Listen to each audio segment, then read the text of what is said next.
திருப்பத்தூரில் நேற்று இரவு பெய்த கனமழை காரணமாக ஜலகம்பாறை நீர்வீழ்ச்சியில் கடும் வெள்ளப்பெருக்கு ஏற்பட்டு தண்ணீர் ஆர்ப்பரித்து கொட்டுவதால் சுற்றுலா பயணிகள் அருவியில் குளிக்க வனத்துறையினர் தடை விதித்துள்ளனர்.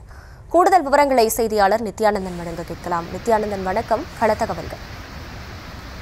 அகிலா, அதாவது திருப்பத்தூர் மாவட்டம் திருப்பத்தூர் ஒன்றியத்துக்கு உட்பட்ட பெருமப்பட்டு ஊராட்சியில ஏலகிரி மலை தென் திசை அடிவாரத்துல புகழ் வாய்ந்த ஜலகாம்பாறை நீர்வீழ்ச்சி உள்ளது. இங்க பிரசித்தி பெற்ற முருகன் கோவிலும் உள்ளதால தமிழ்நாடு மட்டுமல்லாம அண்டை மாநிலங்களில் இருந்தும் சுற்றுலா பயணிகள் வந்து இங்க குளிச்சுட்டு நீர்வீழ்ச்சியத்துல குளிச்சுட்டு சாமி கும்பிட்டு போவது வழக்கம். இந்த நிலையில திருப்பத்தூர் மாவட்டத்தில் நேற்று இரவு முழுவதும் மற்றும் விடியற்காலை முதல் பெய்த கனமழையின் காரணமாக ஜலகாம்பாறை நீர்வீழ்ச்சியில வரலாறு காணாத அளவிற்கு பாறையில் முழுவதும் நிரம்பி வெள்ளம் பெருக்கெடுத்து ஆர்ப்பரித்து கொட்டுகிறது. இதன் காரணமாக திருப்பத்தூர் வனச்சரக அலுவலர் சோழராஜன் நீர்வீழ்ச்சியில வந்து குளிக்க தடை விதிச்சிருக்காரு. இந்த நிலையில நீர்வீழ்ச்சியில் ஆர்ப்பரித்து கொட்டும் தண்ணீர் குறையும் வரை இந்த தடை நீடிக்கும் எனவும் கூறியிருக்காரு. இந்த தண்ணீர் வந்து பார்த்தோம்னா ஊத்தங்கரை வழியாக பாம்பாறு பல்வேறு ஆறுகளுக்கு வந்து இந்த தண்ணீர் செல்கிறது.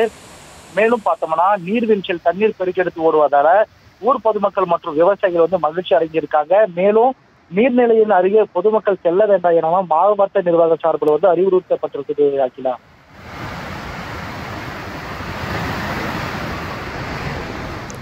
விவரங்களுக்கு நன்றி நித்யானந்தன்.